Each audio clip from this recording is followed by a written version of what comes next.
happening, everyone? Welcome into another episode of TBQ Football. Actually, technically, this is more so into the fantasy football zone. I'm your host, David Gillespie. But it's kind of under the umbrella of TBQ Football because it is an NFL-oriented show. It's more of a fantasy show, though. Of course, we're continuing from last week with our debut episode for that sequel, baby, because we need a sequel. We need a sequel up in this biatch. Today, I'm your host, David Gillespie. Joining me on the show, we've got Nick Wilcox. We've got Craig Schmucker. Or if we want to go by our nicknames, we've got Naysayer Nick. Yeah.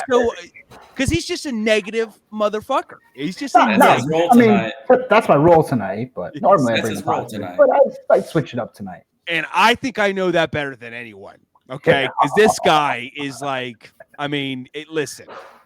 It might get testy by the end of this episode. There might be some punches thrown.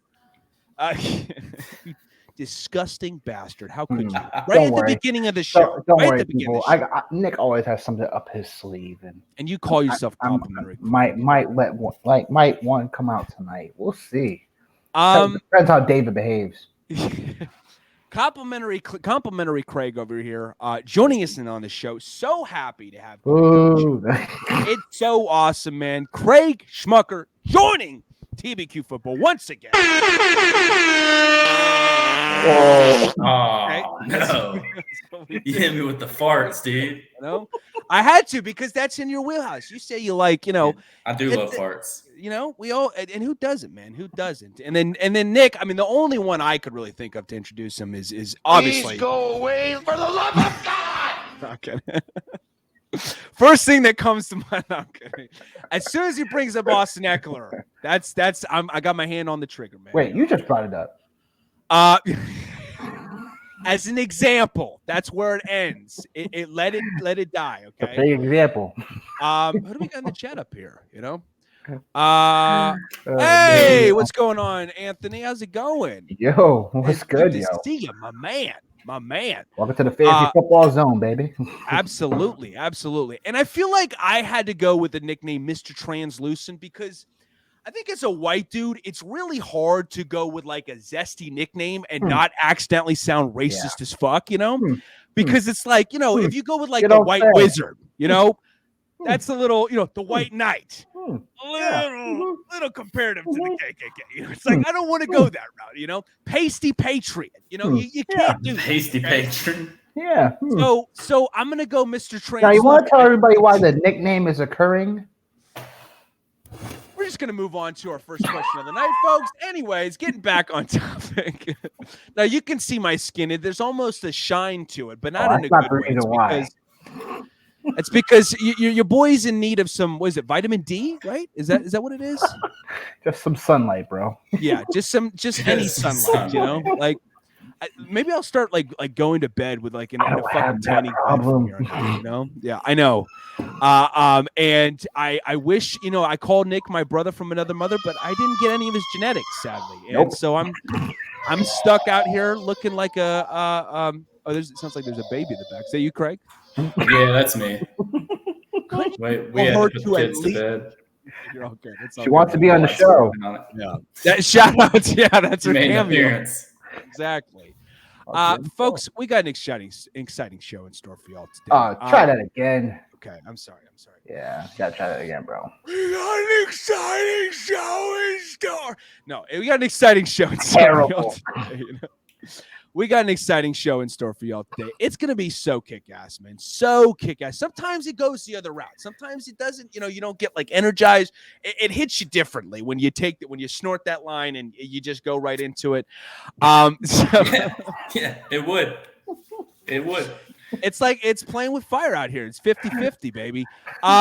We got an exciting show. I want to get into some SFB teams, okay? Some SFB teams. I want to review some of you guys' teams that you guys submitted to us through TBQ Sports on our Twitter page. There's a lot to get into. Holy fuck, man.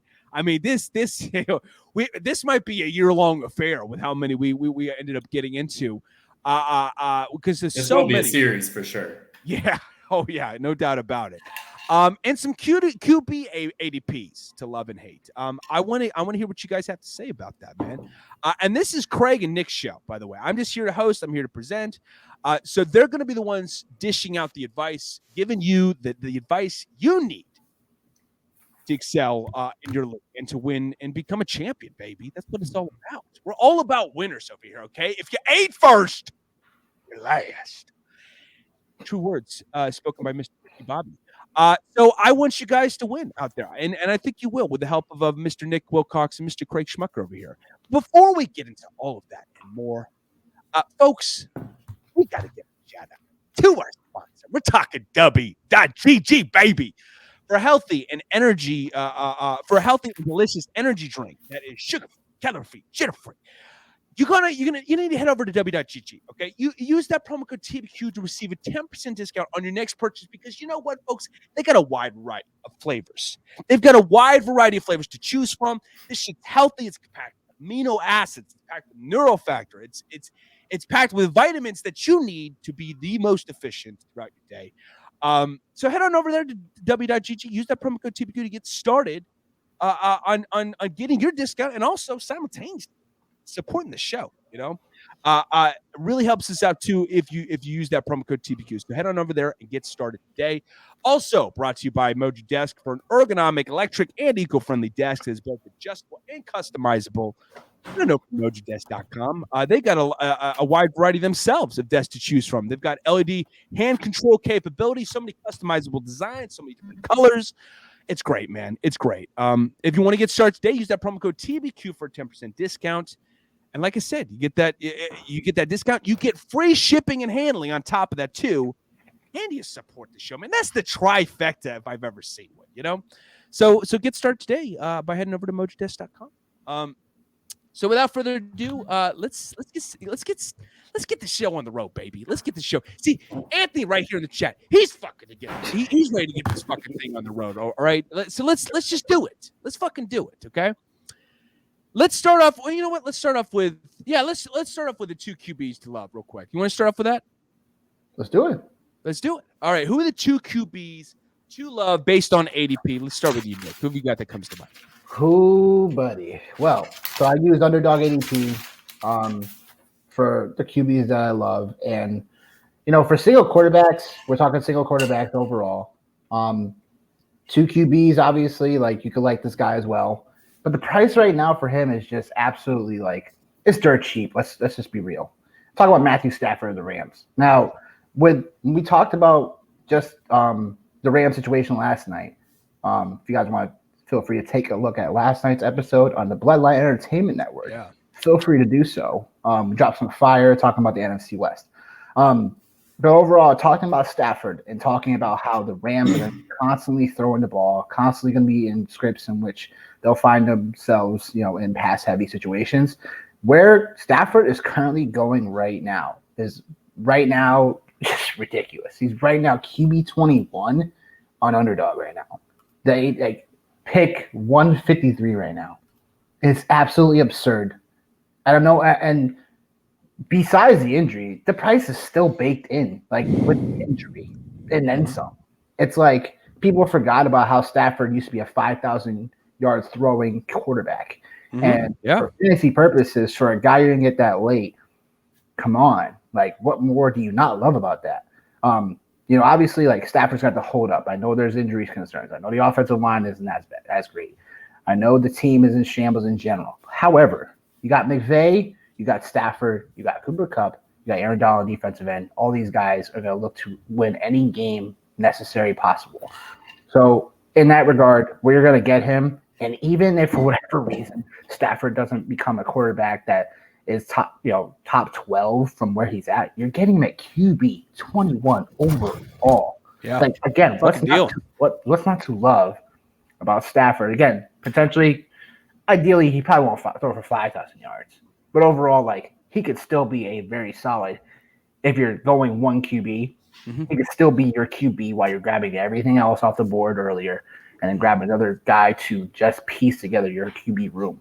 But obviously, Stafford is your QB2 overall, that's great as well. So again, whatever situation, whether it's a 2 QB league, Superflex league, or if it's a 1 QB league for redraft, the price right now for Stafford is just the lowest I've ever seen it for a guy that has the resume that he possesses. So what is your projected stat line for Matt Stafford this upcoming season? Oh, using my own questions against me, huh? I like that. Oh. Like how Nick slaps his. Yeah. Oh, I trademarked that shit. You know, I have on this network. I don't think you're the first person to ever ask that No, question. I know, man. But I'll take it on because I can't. Yeah, Nick will put you on the spot with it. He's done it to me before. I'm like, man, I sure have. I guess. And I throw together projections in my head. I'm like, yeah, that sounds normal, I guess. That's Nick's ego's talking. There's if Nick has split personality disorder. There's Nick Wilcox, and then there's Nick's ego, and they're two completely different people. You know, interesting. And you know. Because he's a sweet, nice, he's got this glowing smile, and then Nick's ego is just like, "What the fuck did you say, David?" I mean, it's I mean, as big of a contrast as it could be, and that's Nick's ego we're talking to right now. I love it. So let's go, Nick's ego. Perfect. Who's your stat line though? Stafford would probably my overall stat line for him. So last year he threw for about 2,100 yards before he got hurt and 10 touchdowns. Ideally, he stays healthy throughout. You're looking at a guy that's going to throw for 4,700 yards. Touchdowns, I could say, again, if he's healthy all the way through, you're looking at a guy that could throw 32 touchdowns in a season. Brandon will probably have like 14, 15 picks on top of that. So, I mean, ideally, like I said, for a guy you're getting in the range that he's drafting, at least on underdog right now, he's getting drafted around, like, it's just absurd. He's getting drafted around the Brock Purdy's, the Pickett's, the CJ Strouds, the Bryce Youngs, and then Kyler Murray's getting drafted over him, and we don't even know if he's going to start week 1. That's spicy. Yeah, so, like, it's just, I don't know what the market's doing, but I'm very appreciative, and I will take all shares of Stafford as much as I can. And again, like I said, the price is baked in right now. Like, whether you're trying to start Stafford overall and then end up getting another QB like next round, or you're looking at QB2s and you're like, hey, who has some upside? Who has some ceiling in this range? And Stafford would be the guy.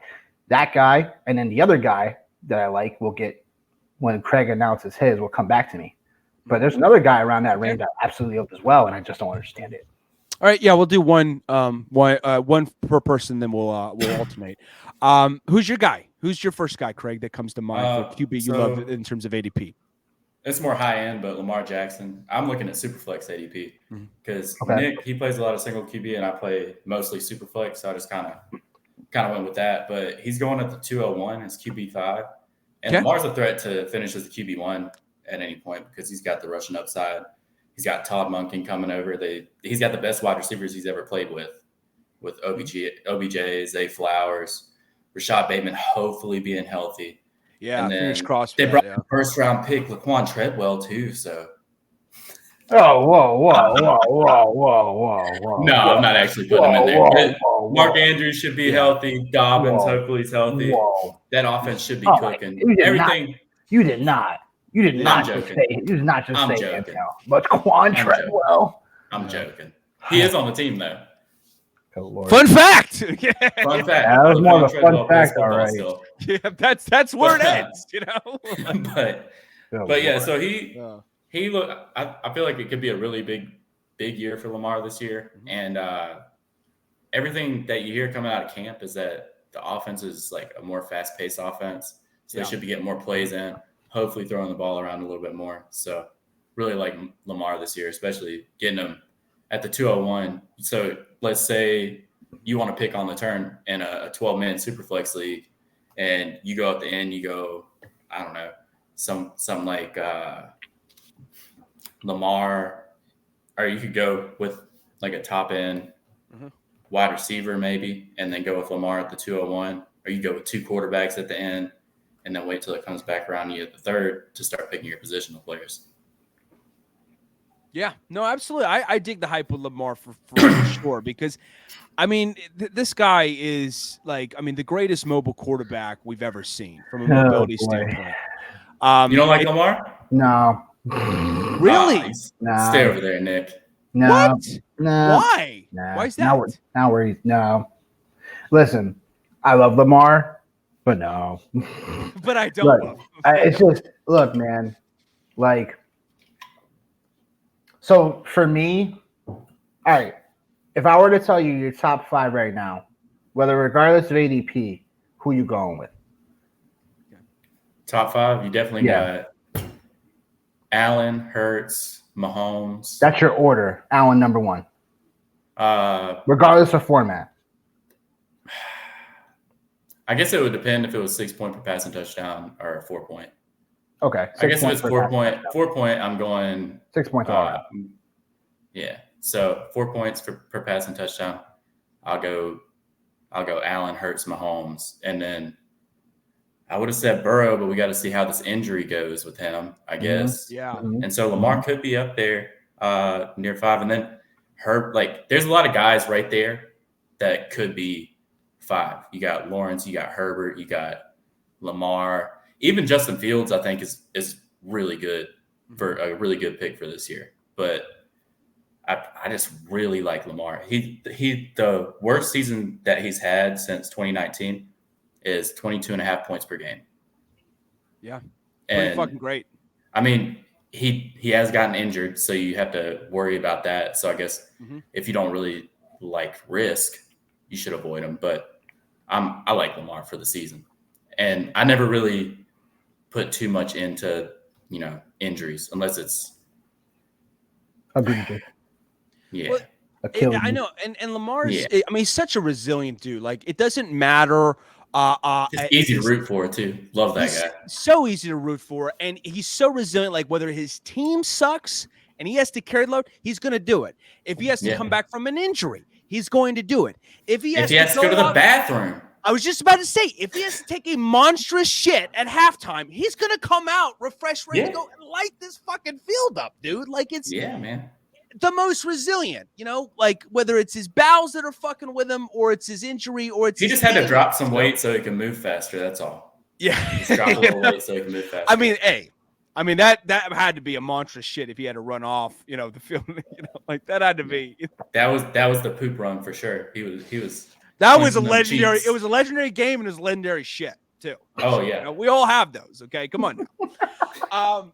Anyways, I dig it. I dig the love for Lamar. I really do. I'm Team Craig on this one. So how you like that, Nick? That's fine. Who's your other guy that you like, Nick? Over there, being there. Yeah, we'll get to that. So the second guy I had was, like I said, falling in this range, and that's where, there's a couple other guys I could like in this range too. But ultimately, like, I think this guy will have more upside, and he has a change of scenery, but it's ultimately Derek Carr for me. I know Derek Carr for most people has been like, he hasn't always been the quarterback to kind of bring you over the top. But for me, Derek Carr will be more of those guys that if I am in a draft with, very intelligent people, because sometimes you're in drafts and you're like, these people are idiots. Like, I'm gonna draft all circles around them. But for like situations in which, whether it be best ball or whether it be your higher stakes like competitions, Carr is your second QB. I actually love because the weapons that he'll have, the supporting cast will be better this time around. In particular, really like Chris Olave. He's going really high in drafts.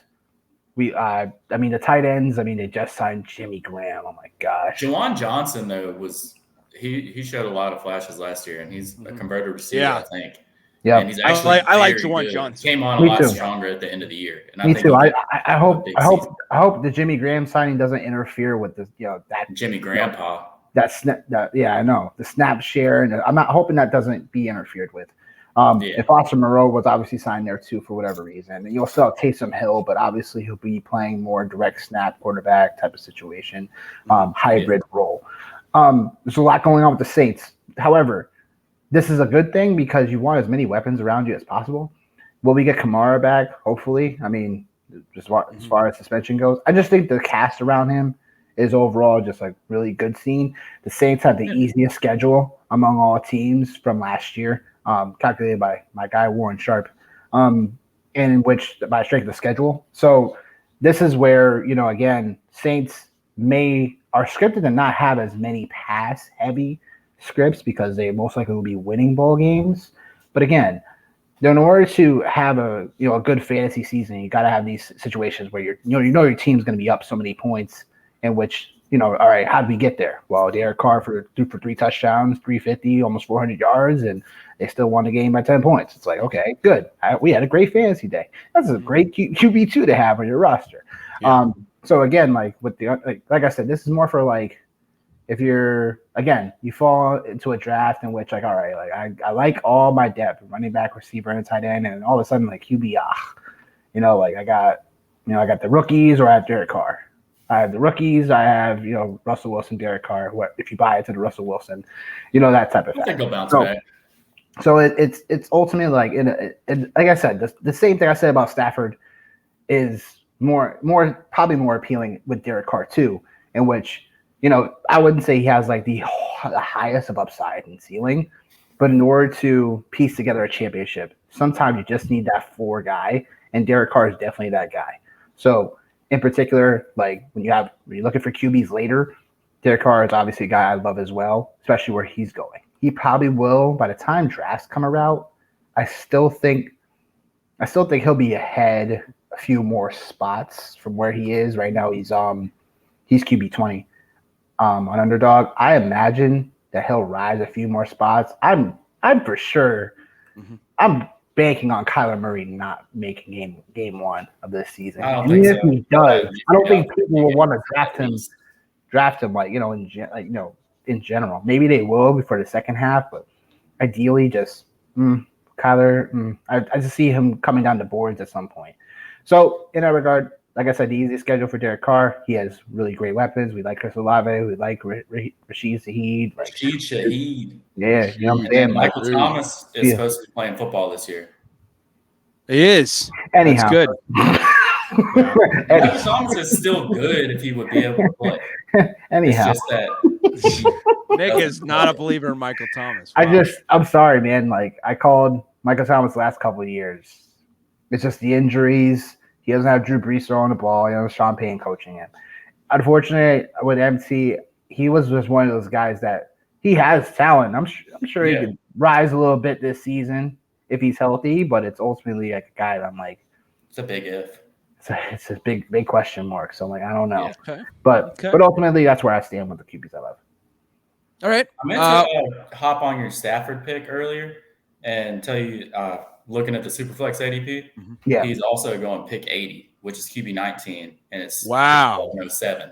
Which when you're drafting in Superflex, if you get a QB2 that late, Superflex rankings he's 20 as well. So 21 on Underdog, 20 in my. I'm using fantasy football calculator.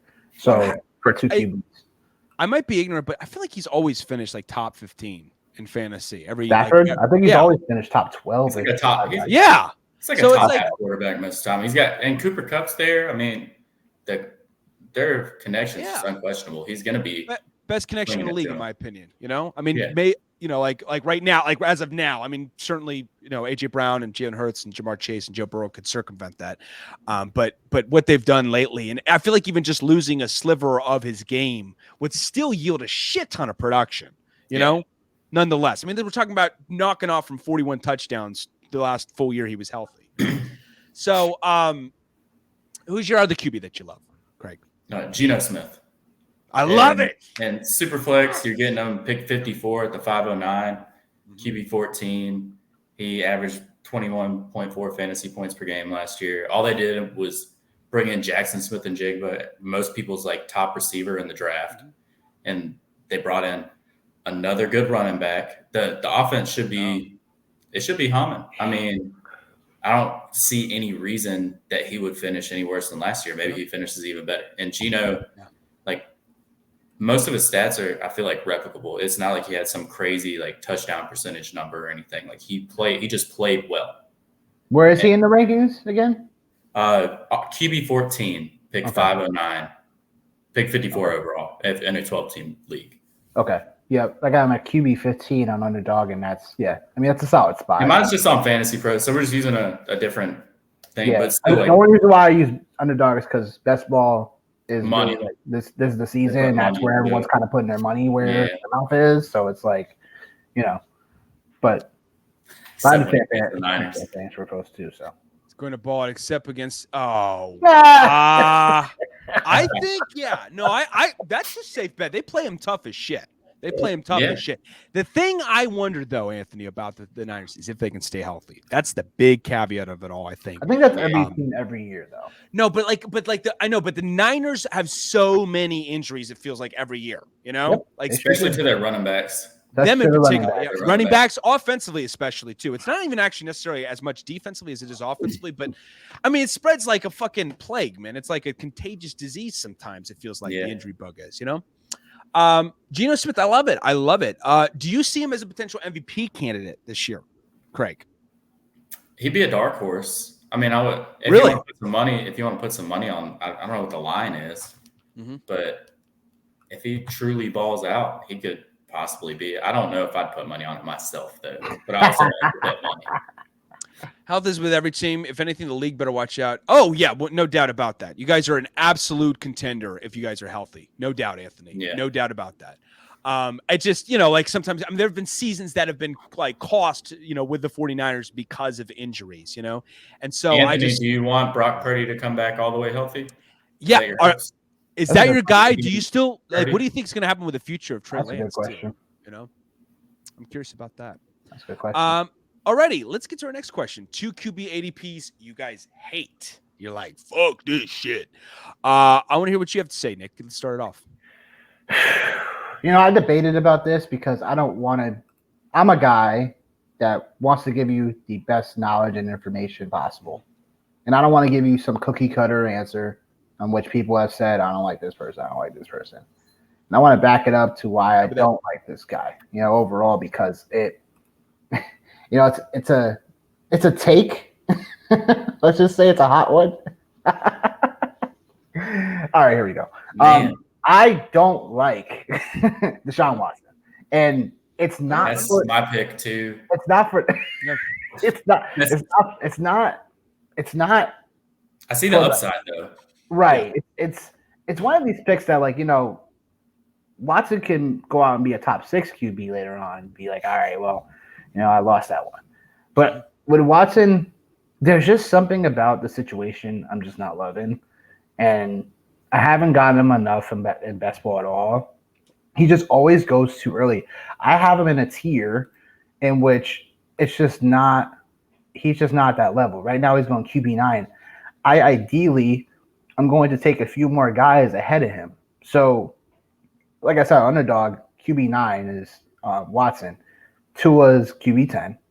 Anthony Richardson, QB11. Prescott, QB12. Kirk Cousins, QB13. Okay. I would take all those guys over him. And it's just because I find that the guys that are in that range are going to somewhat have more of an easier path to having more production game by game than I feel than Watson will. I'm not going to say Watson will not bounce back. I'm not going to say Watson's not a decent QB who you can draft. It's just based on where he's going ADP wise and going ahead of all those options I talked about. I'd just rather have all those guys ahead of him at this moment in time. The only thing that might sway me to take maybe Watson a little bit more if he just falls down a few more spots. Like if he was QB, let's just say QB12. So let's just say he's going ahead of Kirk Cousins, Daniel Jones, Geno. Yeah, I would take him there. Mm-hmm. Just because we know Watson's capable of being a top 5. And at that point in the draft, I'm all about taking a guy after where he's going because that's just what it is sometimes. You want to take a guy you feel comfortable with starting at QB and has an opportunity to be top 5. He does at QB9. It's just a little bit rich for ADP. So that's where I stay with Watson. I don't hate Watson. I just hate his ADP. Yeah. And I mean, I don't hate. It's just you don't really know what's going to happen after last season, and we've seen him be elite. So I think that he can be that again. Mm-hmm. It's just that there's other guys I'd probably rather take a shot at around his range. Also, the division got better. Also, Cleveland plays in these really gritty outdoor, snowy-ish environmental games. Yeah. Amari Cooper's already banged up. Yeah. Again. But he always plays through injury though. Amari Cooper's a tough dude. He is. He's a tough guy. He really actually, looking back at the numbers, had a quiet, great year. Every year he does. You're like, oh, what did Amari Cooper finish last year? You're like, oh wow. Yeah, right. Wide receiver. It's just my only problem with him is that he tends to be just, great at home and disappears when away. His home road splits are the biggest among players in the league, which is crazy. I don't know. I felt like he was a little inconsistent at times, like with the Raiders and with the Cowboys, Right. But I think this could be an interesting year where he could end up having back-to-back really good years, And I mean, because I liked his year last year, And I think he's going to have a really good connection. Hope I get a little discount, hopefully. Yeah. I mean, absolutely. And Anthony, I totally agree. Like, I think, combine Trey's arm with Brock Purdy's decision-making, and then just for the fuck of it, put on Jimmy G's face, and then you've got yourself a star QB. You've got yourself your go-to QB. Right Jimmy there, G's face. I mean, I'm sorry. Hey, Jimmy GQ, man, he's one handsome mofo. I got to acknowledge it. I got to say I'm envious a little bit. Yeah, give that man his props. Yeah, I do. Who's a QB that you hate for ADP, Craig? Well, it was Watson, but I'll just go ahead and do my second one. And I guess it'll just be Pickett because I don't really know. Unless you had anything else you wanted to add to Deshaun. No. Okay. That was enough. I guess I'll do Pickett. He's QB 21. It's just that, like we were talking about earlier, Stafford and Carr around him. By the way, sorry to interrupt, but plus 3,000 odds for Geno Smith to win MVP on FanDuel Sportsbook. Put a few dollars on that. That's not too terrible. Alrighty. Yeah. Definitely worth a shot then. Yeah, at that. Put a couple of nickels in the account. Yeah, we'll put $5 on it and see what happens. I'll be saving up for that in a little bit. $5. $25 for that $5. These streets, man, they're running me dry right now. They're running me dry. $25 bet is $750 for the winner. Well, I don't know about that. My biggest thing that I almost did, it wound up working out, but Dax last year at Mississippi State, when he was like super long odds to win the Heisman, but then he almost won it. Crazy. Who is this? Dak Prescott. Oh, yeah. His final year. Oh, I remember there was close to winning the Heisman. Yeah. Yeah. And before the season, his odds were like super long odds. And I was like, I think I'll put some money on this. And I kept telling my wife, I'm like, I want to put some money on it. I never even looked into it because I just talk about stuff and don't do it. We're halfway through the season. I'm like, oh no, I could have put $50 on this. I could have been rich. And then he didn't win it. So it worked out for me. But it looked bad for a little while. But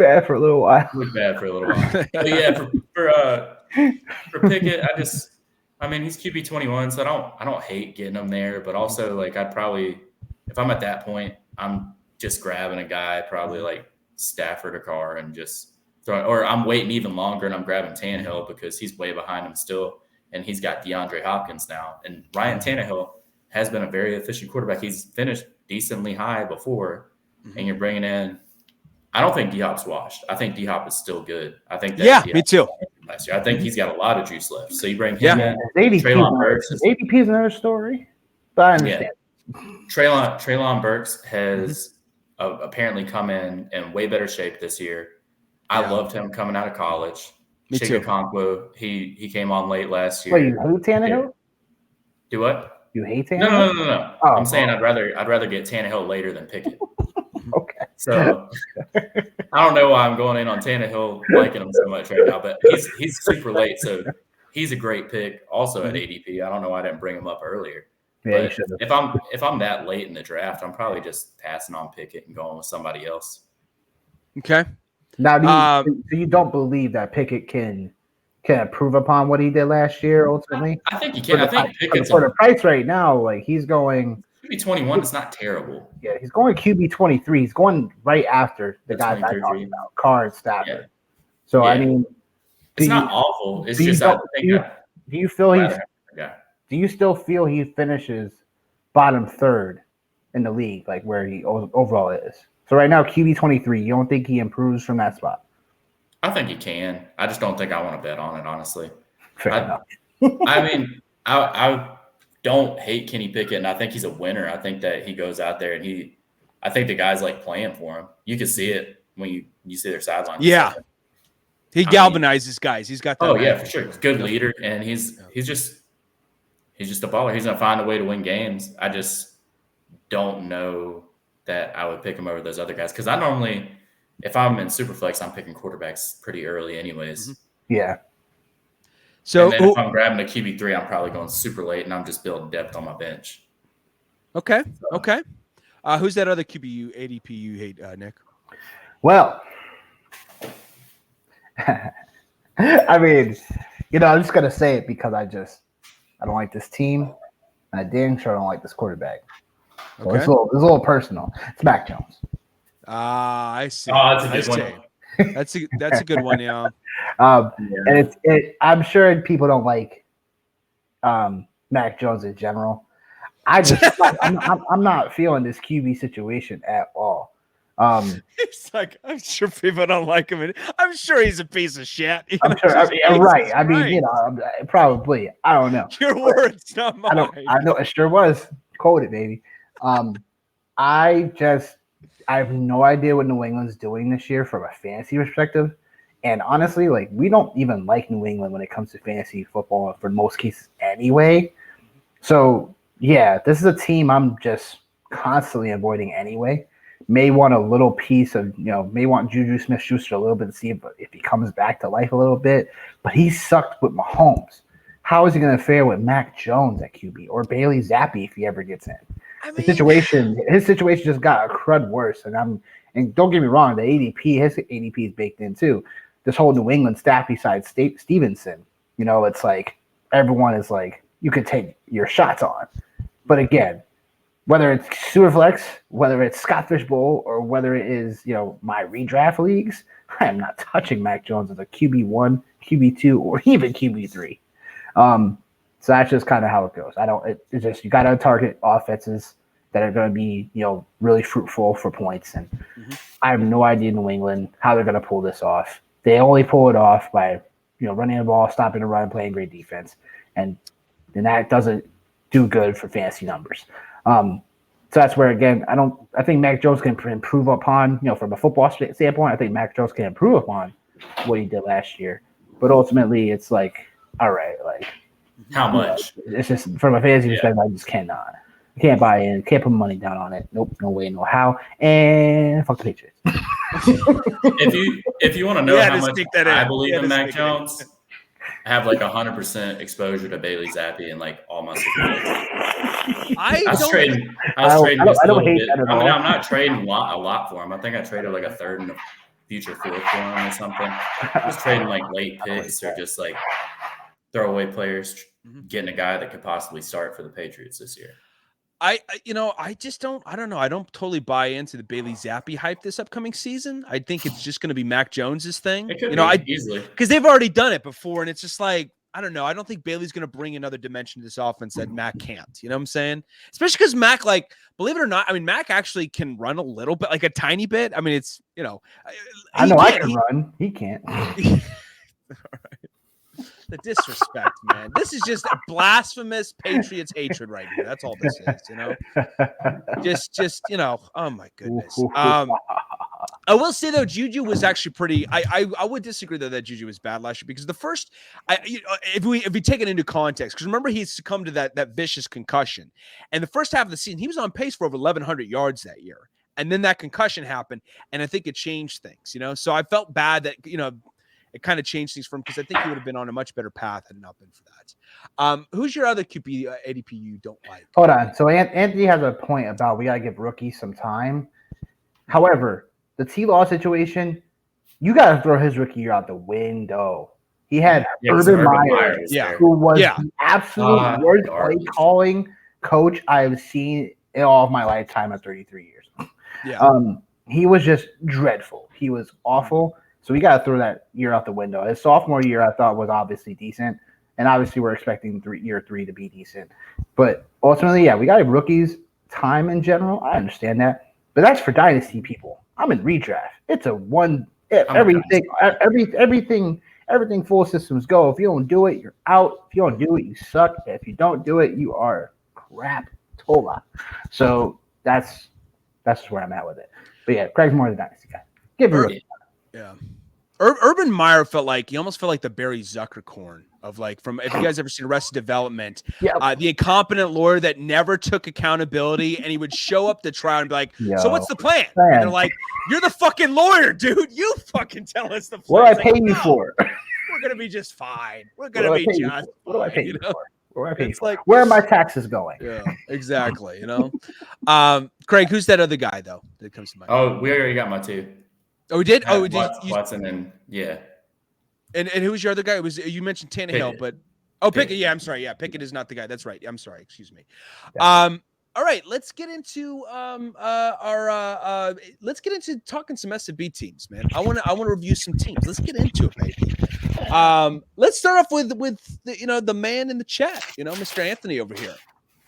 This is Rastafarian on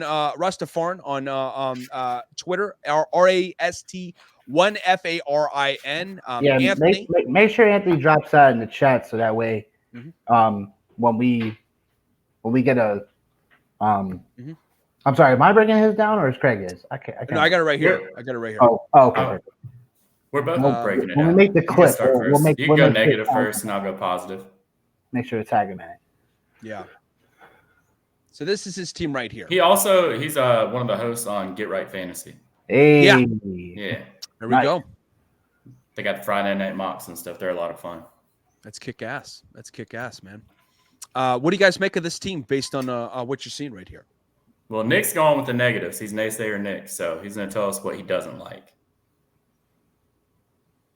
Okay, so we started at the 102. So it's the Snickers. Ooh, nice. Snickers division. So let's see. Kelsey, Henry, Golf Smith, Metcalf, Cooper Cup.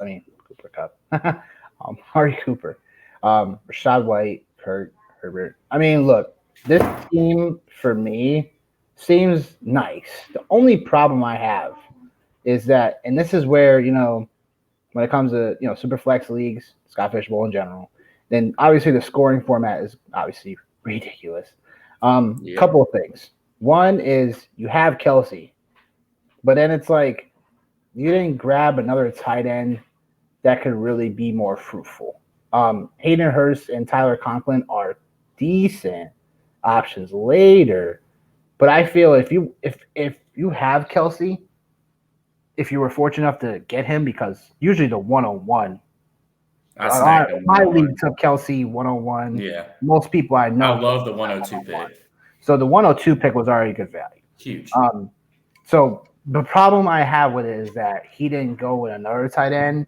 Like, for instance, I think you were already for RB2 right now is a weak point, based on what I would do strategically in general and what he probably could have gotten at that turn when it comes to the 5'11" or the 6'2", or even instead of grabbing two QBs at that point, you could have grabbed another QB a little bit later, instead of I wouldn't say reach, but Golf and Smith together these are floor QBs.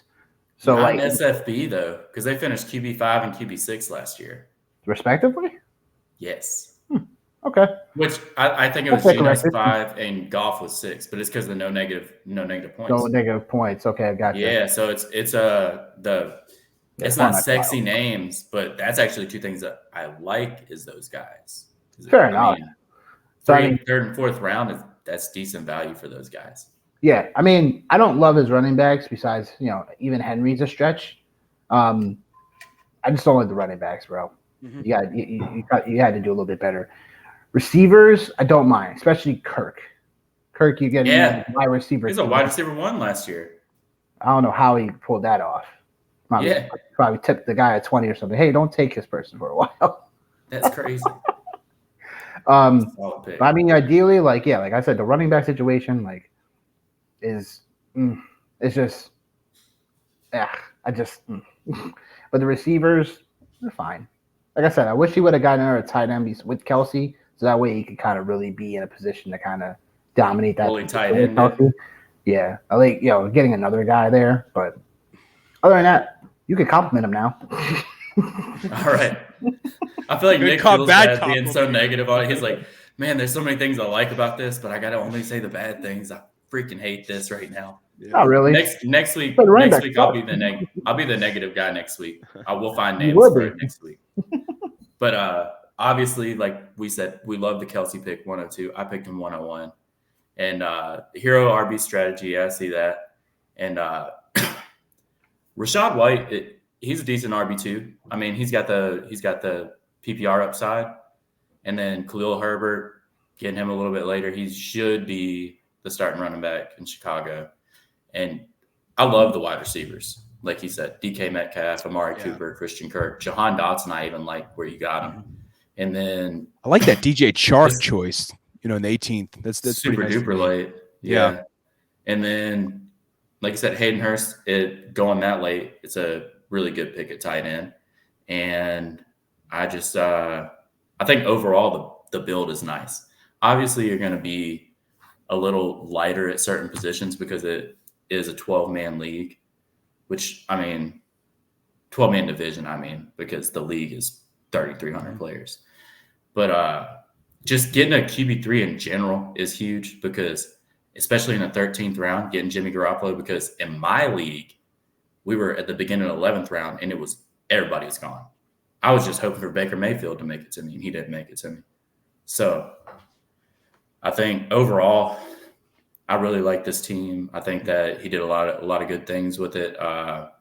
Damian Harris could be a big touchdown guy for Buffalo, so that's good. And then Elijah Mitchell being behind Christian McCaffrey, but he still gets his when he's healthy. Even when Christian McCaffrey's healthy. So if Christian McCaffrey goes down, you probably have an RB1 right there. You could slide into your starting lineup every week.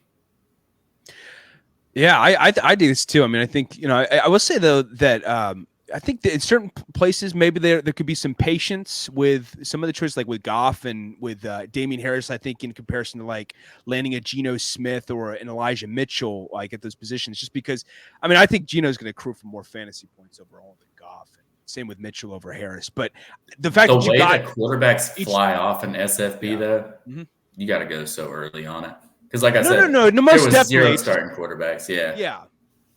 I just think Geno's going to be more valuable, I think, in fantasy than Jared Goff this year. And even some people that are watching the show, you might be like, "Oh, well, why has he got 2 kickers?" Well, if you're in an MFL league, you can start kickers in your flex. Because I know Nick drafted a few kickers. Yeah. And people are like, "Oh, last year." I was first for a long time. Sometimes I was putting kickers in my flex because everybody was getting hurt. Yeah. And kickers can score a lot of points, and there's no negative points for anybody this year. Yeah. So getting a couple kickers is nice right there. Okay, alrighty. Let's move on to the next one. Thanks for submitting, Anthony. We appreciate it, buddy. Rastafari. And thanks for tuning in too. Absolutely. Alrighty. Next one up. Let's go up to Chuck Cavalier. Alrighty, Chuck Cavalier with 2 L's. Charlie over here, your boy Charlie in that Taco Bell division. What do you guys make of this team? Right? Taco Bell. Why is it not showing? You have it pulled up? I did pull it up, but it's not. Why is it taking so long to zoom in? I don't know. I'm already zoomed in on my end, but it's not. Hang on a second. Oh Lord. Oh wait, I got it now. There we go. I just had to share a different tab. Nice. Well done. Don't you start with me, damn it. Don't you fucking start with me, okay? I've waited a while. I've waited a while. Alrighty.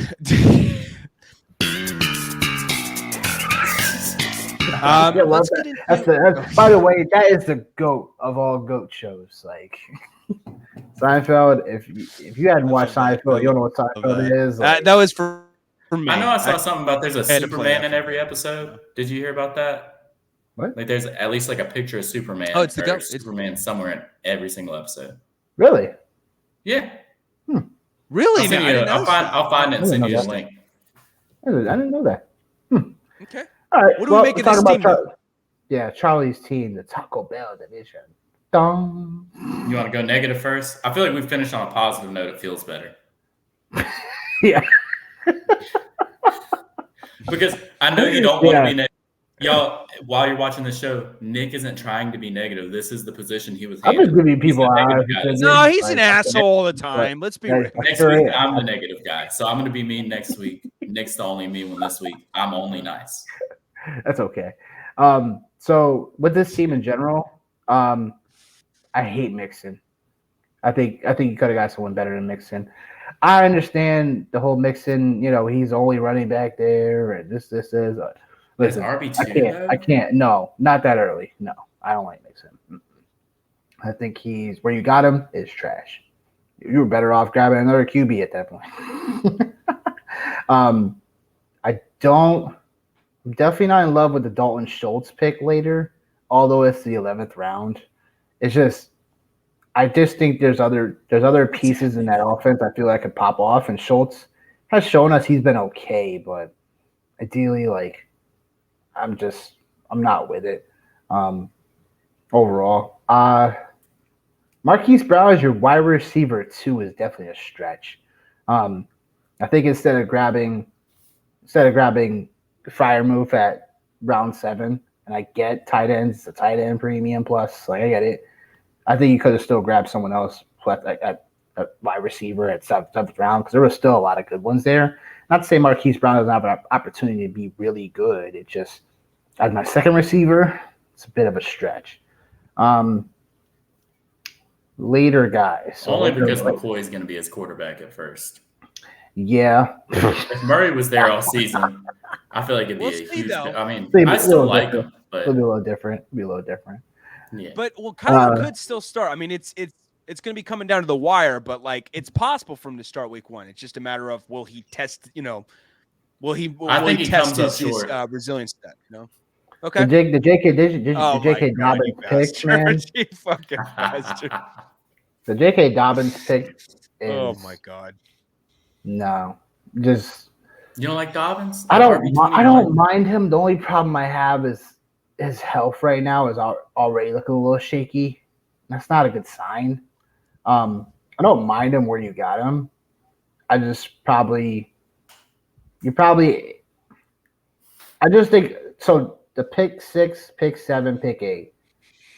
I feel like if he probably did it all over again, I would tell him to go tight end at 6th round if you really want a tight end there. 7th round you would have probably went and got a receiver, and then round 8 grabbing a running back, because at that point, if you were okay with Mixon, why'd you pick him in the 4th round? If you're good with him, why'd you pick him 4th round? I mean, if you picked Dobbins 6th round, why'd you pick Mixon 4th round if you weren't okay with your running back room? Because it's a 3, you start 3 receivers. But I just the back end of the draft would, I know you're grabbing lottery pick running backs, Zach Evans, Tyler Chandler. Pierre Strong's okay. Love Pierre Strong coming out of college. Yeah. It's I thought the other roster was pretty decent. This one, it's mint. Okay. You ready for it to be positive, guys? Come on in. Let's bring the good cop in, Okay, so we love Joe Burrow, QB5. I mean, he's got weapons all around him. Saquon Barkley signed his deal, so I like getting Saquon Barkley at the 207. Yeah, otherwise. Kirk Cousins, very solid quarterback. By the way, I called Barkley reporting to camp, by the way. You did. David. I like Cousins in the 3rd round. Now you have your 2 starting quarterbacks. You get a 3rd quarterback in the 10th round. Jesus. Huge, like I said. You pair him up with Nico Collins, who we talked about this on the last show. I like Nico Collins a lot, especially late. And somebody's got to catch passes there. Mm-hmm. Then you have I like Hollywood personally as a pick at wide receiver 30. Like you said earlier, getting him there it doesn't feel bad. And then Mike Evans at wide receiver 36 feels pretty good, even though I don't love his quarterback situation. But we know Mike Evans gets 1,000 yards every year. I'm not saying he's doing it this year, but every single year of his career, he's a 1,000-yard receiver. Should be decent as a wide receiver 3 absolutely. for you. I get it. It's more like with this roster in particular, the only reason why I said I didn't like Marquise Brown as your wide receiver 2 here is because although you have the Burrow stack, the Burrow Mixon Higgins stack, I do like that. You do like that, I'm sure. But even then, Higgins in the 5th round is still wide receiver 2 for his team. And he did finish like wide receiver 18 last year. So, and it's hard to bank on Higgins finishing as like a top 5 receiver when he has a top 5 receiver next to him. Yeah. So, but I'm not being negative, I'm only being positive. So yep, you're only being positive. Stay positive. I also like Juju getting him that late at wide receiver 49. Fuck the Patriots. Jelani Woods, he showed some flashes last year, getting him that late at tight end. Doesn't feel bad. And just like I said, having a QB3 in general. My Scott Fishbowl team, no QB3. I'm effed at that position because I thought it was going to come back around me. I'd get somebody. I did not. So I just took a lot of lottery picks on quarterbacks at the end of the draft. But having 3 quarterbacks, you have a good – it's a decent build. You have good starting receivers. You have good starting running backs. And like Paris Campbell that late, there's been a drumbeat for him all offseason. If he could stay healthy, maybe he does something. But the Giants have 83 slot receivers from what I saw. So we'll see how that goes. And I think it's a decent team. It could definitely make the playoffs. Nah, because half of the teams make the playoffs. Yeah, right. So I know, but still not. I think the running back situation is going to be something like. I worry for this team when it comes to the running back, and on some weeks the receiver, because if you don't get a high week from Higgins. Oh, it's only 84 slot receivers, Anthony said. So. I mean, Mike Evans is a boundary receiver. Like, but the Giants. We're talking about the Giants. Oh, the Giants. That's right. Yep. Well, yeah, there's players. All short slot receivers. Yep. Cole Except Beasley, for Isaiah Hodgins. Cole Beasley, Jameson Crowder, like, oof, boy. Oh, Lord. Wan'Dale Robinson, Paris Campbell, everybody. Oh, Lord. Alrighty. Do you guys want to get to the next one? We sure do. Alrighty, cool. Let's see. Here is Dave, and we'll check out what he's got. This is Lanouf on Twitter. This will load. Oh boy! Everybody's gonna get a shout out on the clips too. Y'all are all getting tagged in your clips. Word, yeah. Yeah, if for whatever reason you guys are tuning in and we don't get to you guys, it's gonna be a 4-part series. So, like, we're gonna bring together some of the best rosters we think based on what we got sent. So even be sure, like, you could go back and post them in the tweets that we sent out, or just tag us and be like, "Hey, this is my SFB roster." Yeah, and we're just picking randomly. It's not even there's no rhyme or reason to it. No. We're just picking guys. Yeah. Mm-hmm. Exactly. Or girls, because fantasy football is for everyone. Mm-hmm. Guys or girls. Yep. Here we go. Way to be politically correct, right? Yeah. Because we're usually not on this show, like. Yeah, we're usually not, is right. But we're being nice today. No. So. So what do you guys make of this team right here? What do you guys make of Lanouf? Your turn. With French, Yeah, Dobbins again. Just nah. Nah. I like Dobbins. I don't hate Dobbins. I think he's fine. I guess RB16. My ideal situation for Dobbins right around where I would get him. My ideal situation for grabbing Dobbins is I want my 2 bona fide starters before I grab him. If I feel like I need to use him as my RB2, it just becomes a bit more fickle. It becomes a little bit more like I'm hoping you live up to the hype type of situation, where people are drafting as their RB2s and thinking like, yeah, he's gonna be fine, this, but it's also like, man, like I don't know, it's just the injury history, the offense going more vertical, like. Oh yeah, quick, Evan, go ahead and tag us, tag the show, tag everybody, and then let everybody know to tune in, and we can get you in on one of these. We're doing this as a 4 to 5 part series. We're going to do about 5 teams every time. Yeah. So we can probably get around to yours, man. Especially since you're tuning in. especially if you're Yeah, doing we Appreciate you appreciate tuning it, buddy. And for those of y'all too, by the way, who are tuning in and you guys dig what we're bringing y'all, please feel free to give us a subscription, give us a follow on Twitter at TBQ Sports. That'll really help us out in terms of growth and supporting the show. It's a quick, easy click of the button. So if you guys enjoyed, subscribe and hit that icon button. There you go, baby. Yeah. There you go. Alrighty. So yeah, what else do you guys make? I don't like Live? J.K. Dobbins as your RB2. It's weird to say, but if Rachaad White was your RB2 and you got him that late instead of grabbing someone else in the 5th round, that would have been ideal. Which is interesting because I like that better than what is currently on display. Receivers, Evans as your wide receiver 2. Everyone's gonna go back to the last few games of last season and like, oh my gosh, he came alive. But if you had Mike Evans throughout last season, you were ripping your hair out. He's more like a wide receiver 3 at best for definitely. And then he grabs Tony. And at the time, like I would have probably thought, like, Tony as your wide receiver 3, sure. But now he just had surgery. So he's gonna be out. He may not even play week 1. He might not be ready for week 1. So you're already starting on your back foot there, pal, in the Popeyes League. Later in the draft, I don't like the Eric Gray pick for the Giants. I understand probably why you made it because probably at the time you were probably drafting, we were still unsure about Barkley, and then they went and signed James Robinson, and then now Barkley has his contract. So, yeah, Eric Gray will probably be dropping sooner rather than later. Who else? The Tyler Boyd pick, no. Like, I get it. But is your wide receiver 4? No. I just think that I understand Tyler Boyd might be one of those guys that, maybe he drops a game that's nice. But other than that, no. It's only Tyler Boyd. If you don't have Burrow, it doesn't make any sense to grab him. There's other guys you could probably have. KJ Osborne as your wide receiver 5.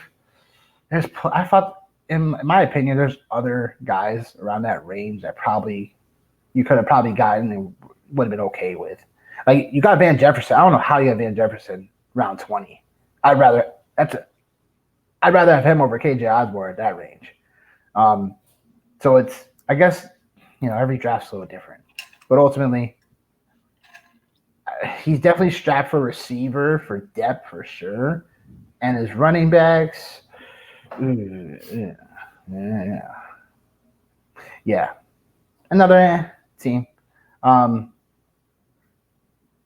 Anthony says, let's get to the next RB running back guy. 70s receivers. He is. I feel like it kind of is. Yeah. You guys ready to go do it? I got to do the positive still. Yeah, David. We've only been negative so far. Jesus. Oh no, yeah. I'm sorry. My internet's acting up right now. It's cutting in and out, so that's why you're trying to catch up with you guys. So it's all good. So yeah, go ahead, sir.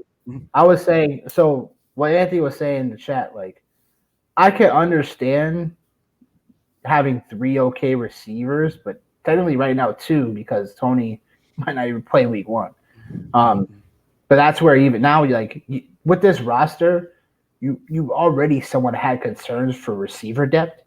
Now you may not even have Tony for week 1, and now you have to start a 3rd guy out of Boyd, Osborne, Hyatt, and Van Jefferson and Dell.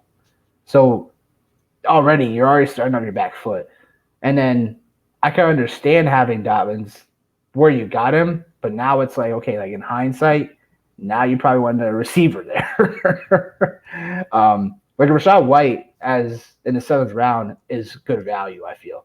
I feel with Dobbins in the 5th round, there's just a couple other guys around that range I would have probably wanted to have. Maybe a Travis Etienne instead of Dobbins. Like maybe Aaron Jones instead of Dobbins. Just guys that are gonna for sure gonna have the role.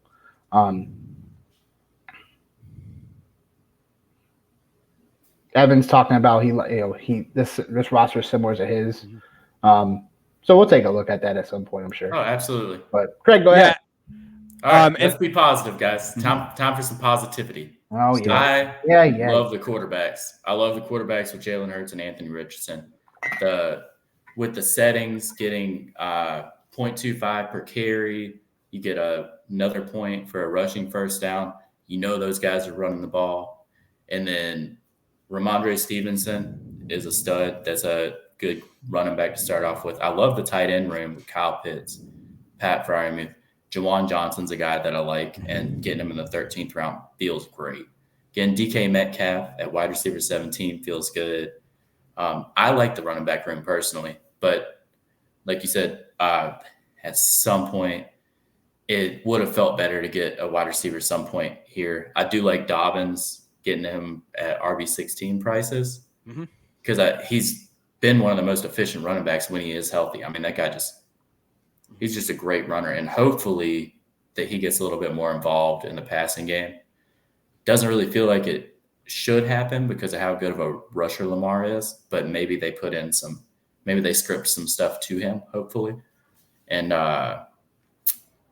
Van Jefferson that late does feel good. Harrison Butker, I like getting Harrison Butker right there. You get one of the best kickers in the league on one of the best offenses in the NFL. And with the settings, PATs are worth 3.3 points, and you get 0.1 points per yard on field goals. So, I mean, he's going to score like crazy. So, I think there's a lot of good things to take out of this team. Absolutely. Let's get into our next team right here with Doug McCrae. Big Doug, of course, he's got a show covering the Washington Commanders. So feel free to check out his stuff out there. He's got a lot of big interviews that he's landed too. I think he just recently had on Brett Coleman. So shout out to Doug for what he's doing within the industry. Here's his team. What do you guys make of it? Negative first. Whew, boy. Naysayer Nick. Oh, goodness. 1801 has to be a kicker because I feel like that has done that to a lot of people. Yeah, it was probably I don't know what kicker it is. It was probably he had just got released. That's probably why. He just got released. It was Badgley. There we go. He had just got released, so that's why it's the blank space. Okay, I was wondering. But man, oh my goodness. Yeah, this roster's kind of rough, man. The division he probably played in, man, just they took him to town. Cause you got, I mean, Craig will get into why it's good. Why it's good, but man, I do not love in your first 11 picks, you only got 2 running backs. Don't love that at all. Dameon Pierce, although I feel he could be having a productive season. That's a little high. It's not, I mean, he's going in 19 feels not bad. Honestly, 19 is not terrible. It's just, I just think if he was your third running back, that would be something I'd be like, all right, cool. But in total, you have 5 running backs. You only have 2 running backs until round 12, and then you have Kendrick Miller, who right now is on the PUP list, or non-football activity list, whatever. So I just don't love it from a running back standpoint whatsoever. McLaurin as your first receiver, I'd be really nervous about. Not because McLaurin is a talent, but because, although he finishes like right before like wide receiver 12, so he usually finishes wide receiver 14, 15 amongst receivers. He never really finishes as a wide receiver 1. And where you're drafting him, I want a wide receiver 1. Also, Nick, Kendre's off the pup. He is off the pup. I wanted to check to make sure I was nice. Yeah, he's off the pup, but he's also, we don't know what's going on with Alvin Kamara at this point in time. At this juncture. Yeah. I mean, where you got him, I'm perfectly okay with. But again, just the whole running back in general, no, I just think he made a grave error with that. And I think his receivers, like, you're asking a lot of these rookies, man. He got rookie crazy. He's got JSN, he's got Addison, he's got Kincaid, he's got Flowers, he's got Miller, he got rookie, he got Hyatt. It's rookie crazy on this draft. Ultimately, I don't love it because the depth pieces, I'm for a rookie class in general, we'll have to see. But ultimately, if you're really like banking on these guys, someone's gonna hit. Someone's gonna hit, and then a few of these guys are not gonna hit. Yeah. So the fact that you have your wide receiver 2, 3, and 4 are all receivers, that doesn't bode well in general. That's a grave error for him. Tight ends, I mean, yeah, again, Kincaid, but with Kelsey, but after that, Cole Kmet, where you got him, I think is a good value. But just again, I think it's a mess based on the running backs and then based on the receiver depth. Don't love this roster. Sorry, I don't love it. Yeah. It seems like there's a few reaches and a kind of clinging on to the hope of potential executing itself this year, What do you make of this, Craig? So love the Travis Kelce 101 pick because I'm the same guy that did that. We all know that. And the reason I do is because he outscored last year in these settings, outscored the number 2 tight end by 187 points or something like that. So just the point differential there, it's just it's an advantage in your favor every single week when you have rolling him out in your tight end spot. And Kirk Cousins, like I said, 312 is good. Daniel Jones, he's got the rushing upside. So I like Daniel Jones at the 401. Terry McLaurin's a good receiver, as he's your best receiver. And I think that Doug really went for upside shots. I mean, this is a 3,300 person tournament. If by some off chance all these guys hit, Zay Flowers is in, I know you can't take training camp news just completely seriously. You got to take it with a grain of salt. But by all accounts, he's the best receiver for the Ravens. Jackson Smith-Njigba was everybody's wide receiver 1. Jordan Addison's in a good offense, and he's behind Justin Jefferson, who's going to take coverage away from him. Sam Howell, I liked him coming out of college. He's got a good arm. He's got some rushing capability. We saw it at North Carolina. And Kendre Miller, if Alvin Kamara gets suspended, that would be huge because I think Kendre Miller can slide into that starting running back role and be very good. Yeah. Mm-hmm. And Dalton Kincaid, he's a very good receiving tight end. If they plan to use him as a Kelsey-type player, that would be good because I think they do plan on using Dawson Knox more as a blocker. Cool. And Dawson Knox. Yeah. So those are the things that I like. I like getting Saquon Barkley at RB6. I mean, there's things to like about the team, and hopefully the upside hits for you. Mm-hmm. Yeah, no, I dig. Yeah, I dig a lot of what you're saying. I just wonder about Saquon. Is it maybe a little bit of a reach to get him there? I just think I'm high on his production this year, but just his injury history. You can't really think about injuries too much when you're drafting. Unless it's something that just happened. It's not that I expect it. I worry. There's just that worry, and I don't want to sound disrespectful to Saquon's health. It's just, it could play a storyline. Who knows? But let's get to our next. One. We got Pat Hofer right here. Pat Hofer. Yeah, PJ Hofer 07. I'm being positive. Yeah. What do you guys make of this? He's in the Taco John's. Taco John's. Is that Let's talk about it, guys. Jimmy John's? Let's talk about it. Alrighty. What do you guys make of this? What do you make of this, Nick? Oh, my goodness. Nah, man. I don't think he read the rule book. I don't think he read the rule book in this league because he went with CJ Stroud in the 11th round. Whew. Oh, boy. As QB1. You drafted your boy, number 1. Whose boy? Your boy. I love Austin Eckler. Mm-hmm. Yep. Who doesn't like Austin Eckler? I wonder who. God. Why do you set him up for this, Craig? You just set him up. That guy?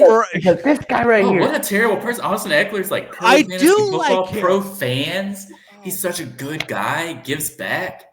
Austin Eckler's a great running back. You baited Why would him. somebody not like him? Man. You absolutely baited this cold-hearted bastard below me to lie and manipulate. Like, this is Nick, fake news. yo, If there High ever five was down one. here. Bring it to me down here. I love Austin Eckler, okay? I just don't have him as high as Yo, certain guys. Craig just put up the lob, and I slammed it down. and because of that, like, I got to get crucified every fucking week, you know? Just Yep. burned at the fucking stake. Yep. Where Baby. I'm a cold-hearted cynic just because I have a couple rankings below, you know? So Yep. That's what you shame get. on, you know what? No. That's what you Not get. shame on Nick. Shame on Craig No, for setting shame up. on you, You. David. Shame on You, bro. Oh Just my terrible. God. See, this is what happens when you Terrible. don't agree with me. Absolutely Just- awful. This is just Absolutely awful. This is criminal. This is You come on to into the fantasy football zone, and you're getting You get flamed over here, disrespectful. dude. off I the feel like get. my Right. rights were violated just now. Let's get back to this team. What we got for? What do you guys make of this right here? Yeah, the quarterback grabbing CJ, big mistake. In a league in which Probably the best quarterback you could get at that point, though. That's a positive thing. Yeah. No, just need a QB. Nobody was there. Nobody was there. You know, it is what it is, I guess. He had plenty of opportunity. No excuses there. Receivers. I mean, Solid receivers, great receivers. you said it. You said it. I don't think I would like have it. drafted David Montgomery over my QB1 though. Yeah. I mean, No, actually, I do like these receivers. I forgot about Chase. I personally Yeah, would have these- grabbed. I would have grabbed a QB after I grabbed Judy in the 7th round. I mean, after you grab Judy on that turn, you grab a QB there, and then you grab a QB later, because the problem with having too much running back depth is that you can't start these guys. You can only start up 3 every week. So after that, that's where, like, all right, like, although Swift and Montgomery is decent depth after, and obviously you can't trade, which is good, but it's also like, if these guys, especially if Swift doesn't become what we Technically, think you could start 5 running backs if you wanted to, if you want them all in your flex. I thought you can only start 4. Well, I thought you could only start to 4, right? Well, if you don't have a second quarterback, Oh yeah, good point. Yeah, I didn't think I keep on thinking the super flex spot is literally just for QB, and obviously it's not. So yeah, you could technically start 4 of these guys because you want to start another quarterback if you have a starter. that's true. I mean, like I said, very different roster construction of what we've seen and what probably most people are thinking, and that's not, and for this format, you know, you're contrarian, so understandable. But CJ Stroud and McCoy, man, oof. He better hope that Taysom Hill can end up being a super flex guy down the road. But other than that, I mean, it's like I said, it's a different way of thinking. I'm still not in love with him not grabbing a QB in like the 7th round though. Like, that's just my big quorum there. Like, CJ Stroud is going to be, I think, fine. He'll give you some decent floor games. It's just with the super flex, like, you ideally really want a QB there, and when you don't, your roster construction could be different. But against other teams, it's like, especially if they have 2 solid QBs and the rest of their depth is decent, then you're at a disadvantage. Okay. What do you make of this, Craig? Anything? So I love Austin Eckler. Love the Jamar Chase. I love Austin Eckler too. He's elite, baby. We love Austin Eckler on this show. On this particular show, we love Austin Eckler. Unlike some people. But this is the most passive. Some people visit and they don't like Austin Eckler. I don't. Some people come in and don't wipe their feet at the door and don't give nice compliments. You know what this they is? keep their folks? shoes on, dude. They keep their shoes on. Dirty up your floors, man. It's bad. You know what this is, folks? I just mopped, David. I just mopped this floor, dude. Right? Folks, if you're tuning in, what Crazy. you're watching right now is the most passive-aggressive verbal gangbanging someone could potentially ever receive, simply and solely because they have Austin Eckler 2 spots lower than everyone else. You said he was like 8th or 9th. Don't give me that. my So I also like getting I Jonathan said 7 to Taylor 9. 7 to at the 9. 301. DK I Metcalf's a did. good pick. Kenneth Walker, Are you RB14. defending feels why pretty you don't good. love Austin Eckler? I am speaking the truth, man. The guy they call me Gospel Gillespie for a reason because I preach the gospel. Yeah, we gotta get you out of here, Okay? bro. I'm the MVP, man. You know, I'm the star. I'm the straw that stirs the drink. You're a guest today. Jerry Jeudy feels like pretty good at wide receiver 22. He's going to be. I think like that's the offense. definitely a steal. Yeah, I feel like the offense is gonna. I feel like it finishes possibly high end wide receiver 2, low end wide receiver 1, at least. And then I like the Jahan Dotson pick there. I'm not saying I like it over other picks that you could have made, but I do like Jahan Dotson in the 8th round. And Nico Collins is pretty good that late. And getting 2 kickers if you're in MFL will help. But that's and you're in a charity league. That's positive. That's a positive thing. It's for charity. We donate to the children. We donate to whatever kind of cause you want to donate to. This is great. It's great. That wasn't a passive aggressive comment. I don't know what else was. No, but I really do feel like he got a lot of good value at certain positions. I do feel like he got a lot of good value at certain positions. Greg out here cherry picking to find a compliment. You know? I think that maybe this is one of those situations where you didn't look at the league settings prior. Like you didn't look at the league settings prior to drafting. And then you were like, pick it. You picked like it was a 1 quarterback league, basically. If this is a 1 quarterback team, I absolutely love this thing. Like it's a good team. But since it's not super flex, it makes it tougher to pick out the positives. Hell of a username, by the way, with Thanos Heisenberg. I mean, if that doesn't like fucking sound badass, I don't know what will. I like the profile picture too. Combining meth with superhero potential. I mean, that's next super level. Villain, dude. Super. Yeah, villain. I'm sorry, super villain. Excuse me. Good Lord, man. Yeah, man. You come on this show, you say Austin Eckler's not good. You talk about Thanos being a hero. Who are you? Was he from the Justice League or Get him out. Get ACDC. Get David. I'm kidding. Get out. Anything else we want to add to this team? I think that's it. Other than that, we'll probably finish like 11th in their division. Yeah, that's about it. I'm stoke the fire right here. I'm stoking a dangerous fire right and here. And the other positive thing is we do SFB every year, and there's always a chance for you to get in. Alrighty. Let's move on to the next one. Evan, who was in the chat. Let's get on him. Roto_Wizard. That's who we're highlighting. Was Evan? Yeah. Was that here? Oh, yeah. This is a bonus. This is a bonus feature. Let's go. Bonus feature. All right, yeah. See, this is what happens when you tune in, people. We haven't gone over your stuff. Get in the chat and get proactive. I like it. Because we're here for the people, damn it. We try to be as generous as we can, and it's a sacrifice I don't wish on anyone. You didn't redeem yourself yet. You're on your way, David. But we do it. It's across the band. You're on your way to redeem yourself after that. I love this team. Get to the fucking critiquing, damn it. Go for it. Negatives first. Yeah. So, look, I think the roster is nice. I got nothing really bad to say about it.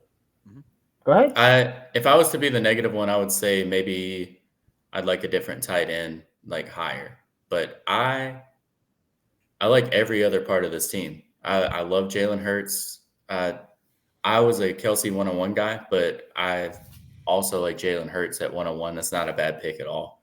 Saquon Barkley at 212 feels great. Kirk Cousins at 312 feels great. Ramondre Stevenson as your RB2 feels awesome. Rachaad White all the way down at 801 as your RB3 feels so good.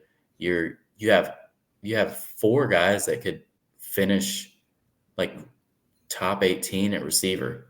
I mean, that feels great. Cortland Sutton in the 12th round is even pretty good. Sure was. And Nico Collins, we always I'm talking about again, like Nico Collins. Trey McBride he could be a guy, especially with Zach Ertz starting on the pup, that could be maybe your starting tight end. Sam Laporta has gotten rave reviews in camp. I liked him coming out of college. He's already starting for Detroit. The tight ends in Detroit didn't do great singularly, like each tight end, but the tight end position did really well last year. So if they have one guy that they're throwing the targets to at tight end, he could be the guy that scores a lot of touchdowns. This could be good for you. And looks like you kind of wound up in the same position as me at quarterback, where it dried up for you and you just had to pick a guy. And Kyle Trask getting him at QB 40. If Baker fails, you got a QB 3. If not, you got so many like good positional players that you could slide one of them into your super flex when somebody's on a bye. Okay. So I like this build overall. Like I said, I'd just like maybe a better tight end, but if one of these guys hits, that's going to be big for you. And I'm supposed to be the negative guy. I just got nothing bad to say. I mean, the only thing I would say is that, tight end would be like for where you got tight end and for the rest of your squad you got beforehand, where you got tight end makes a lot of sense, is all. Like, normally it's you don't have enough receivers and then you grab a tight end to kind of make up for it. And it's like, no, just double down on your depth and then grab. There are high upside tight ends too. Those are high upside guys. So I like that. All those he made. Right. So, I mean, I don't like Kyle Trask. I mean, I think Baker's going to win the job. Like, I don't think there's but getting him around 20 as like a dart throw, maybe he gets the job, maybe he doesn't. Drop him. You know what I'm saying? Yeah, I understand. Yeah. But no, I don't see any. I don't really. Yeah, I mean, you grab McLaurin as your wide receiver 3 in my draft. I grab him as a wide receiver 2.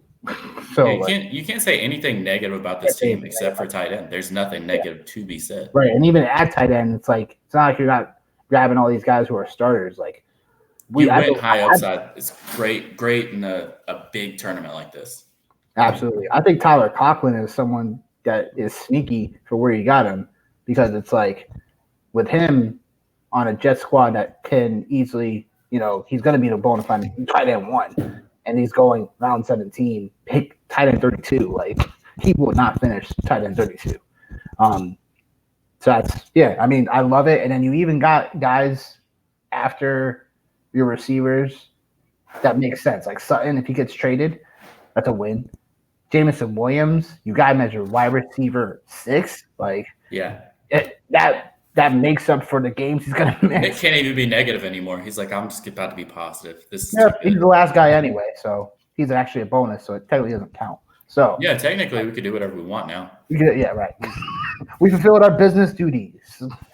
I feel like Nick is just like holding back the energy of like the substitute teacher from Key and Peele, where he wants to bring that level of anger, but he's just like, I'm gonna be. No. We appreciate it. That's only you Thank for you us. so much, man. That's only you for Austin Eckler, David. Throw him up there on the. But Evan, we appreciate you. Feel free to give us a follow, subscribe to the channel. Like, we're gonna have some awesome things coming up too. Like, if you ever want to chat and fantasy stuff, you can come on the show.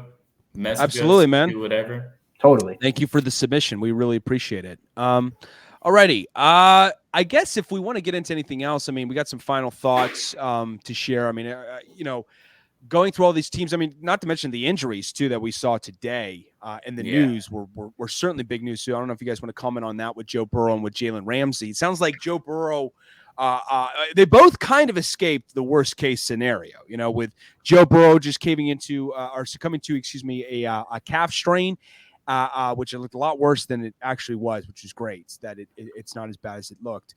And then Jalen Ramsey, with just a torn meniscus, so he's only going to be out for the start of the season. So maybe it sucks. But what do you mean?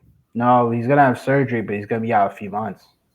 It says 6 to 8 weeks. He's going to be out with a torn meniscus. Meniscus doesn't take as long to recover from, because it's a very small procedure. But it only takes 2 months to recover from a meniscus. It's much better than succumbing to a torn meniscus. Still a few months, David. No, I know, but we're almost 2 months away, or we're a month.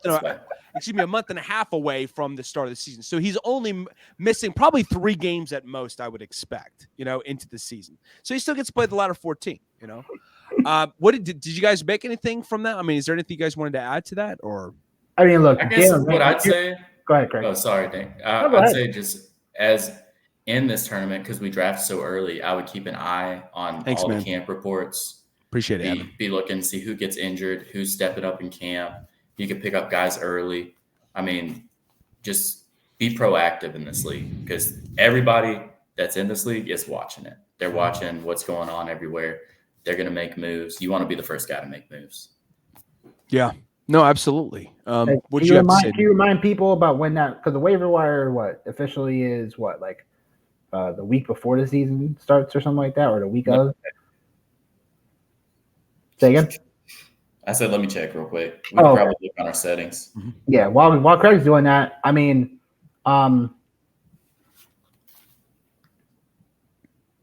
did you? Huh.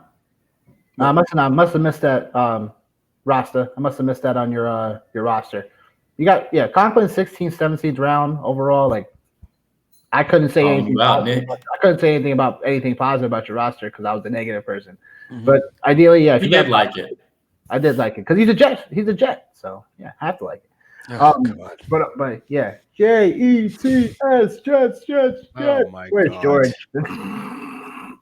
Where's George? This is just unbearable. The Burrow news is obviously a big thing because the calf thing. Mm-hmm. I think that was something that was bothering him last year as well. So that's something to definitely keep your eye on because that's not good. The video footage of him, it was literally him just scrambling, and then all of a sudden just pop, not pop, but just he just started hobbling, and it was the worry is an exacerbation of it. Is it potentially going to get progressively worse because it was a non-contact injury? Right. So it's something to definitely keep your eye on. And if we have, I have Burrow in some of my best ball formats right now too. I was kind of holding my breath. I was like, oh, yeah. Cash. All right, we're good. But the Jalen Ramsey thing, that's huge news because you gave up a 3rd round pick to get him, and that was so cheap for Jalen Ramsey though. Very cheap, very. Hopefully he's fine, when it comes to the beginning of the season. But if you got matchups against Miami early on, you might want to look into being your starter, starting against that team. But overall, final thoughts. I mean, look, we're about to hit it's training camp, so keep your eyes peeled on everything because if anything, today reminded us that football is back, and that means injuries are back too. Yeah. Mm-hmm. And we might be bringing y'all shorts eventually too. Me and Nick talked about it. We might do some little short videos here and there. Oh, that's definitely happening. Love it. So that's probably coming in the near future. That'll be great. That'll be awesome. And thank you to everyone who submitted some SFB teams. That's a good point too. That's a good point, Evan. Yeah. Cap strains, they absolutely are, and I'm sure Craig could even, might know a little bit about this being in the medical field too. It's very true. I think that Mustard is a good combatant to cope with that kind of Dave, you cramps hate and stuff like that, right? Cramps. Dave, you hate mustard. Cramps and stuff mustard like that. And pickle juice. Yeah. Stuff like that. Anything high salt. I'll say pickle juice is what I heard. Yes. We used to get pickle pops back at baseball practices. I just say, just chop that fucker off instead of giving me any bit of mustard because mustard is disgusting. That's my philosophy. Yeah, we definitely Dr. Jesse Morris is definitely the guy. If it were me, that's saying, I would say 1 to 2 weeks, 2 to 3. Yeah, pickle juice is a common one. Yeah, that's what I hear too. Eat them pickle pops if it's hot outside, guys. Some pickle pops. Pickle pops growing up? No, that's it's just frozen pickle juice. They put them in the I like pickle juice. Trays. That sounds a little odd. I don't know if I can get into that. They sell them at the ball field. Maybe it's a southern thing. It's probably I guess I can't say too much because we sell fried grasshoppers over in my stadium. I'd eat it. I'd try it. They don't taste. They taste like salty. Wait! Whoa! What? David. What? You're telling me that you never had fried chicken and waffles, but you've had fried grasshoppers? You know what? I'm going to exercise my Fifth Amendment right now. Yeah, you should. Take a seat, pal. Folks, that'll do for us. I've never had fried chicken and waffles. Never. I've had them. I've had them. Andy hates Austin Eckler. Never. Okay. Hates Austin Eckler. Oh my god. And hates Austin Eckler. Can someone save me from this? No, you deserve to be punished, man. Absolute unnecessary vitriol and verbal massacre that they've unleashed on me, man.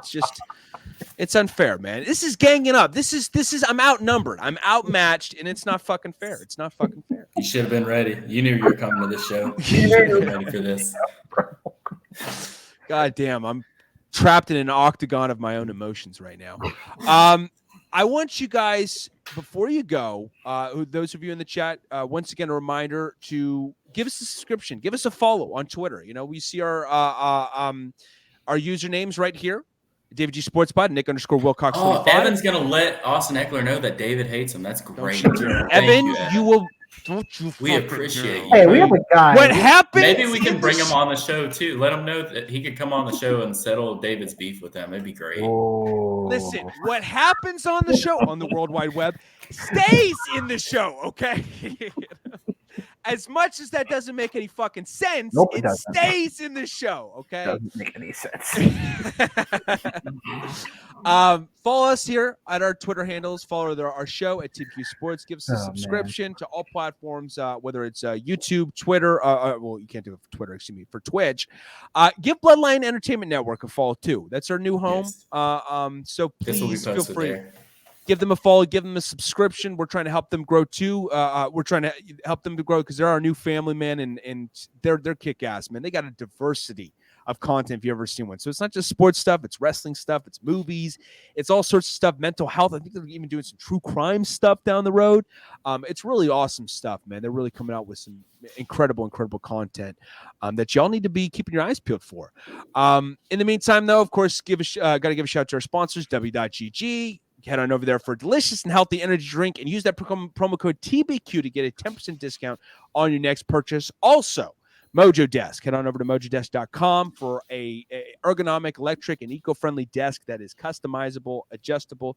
Got a wide array of selections to choose from. Use that promo code TBQ where you get a 10% discount along with free shipping and handling that's already included. That also helps support the show. So, thanks again, folks, for everyone who hopped in the chat. Looks like we got one other person who made a comment here. Thank you, Anthony. We appreciate you, buddy. Appreciate you hopping in the chat and talking with us. It was a great conversation. But that'll do it for us here on TBQ Football, on Into the Fantasy Football Zone. And we'll see you next time right here on TBQ Sports. Take care, guys. Enjoy the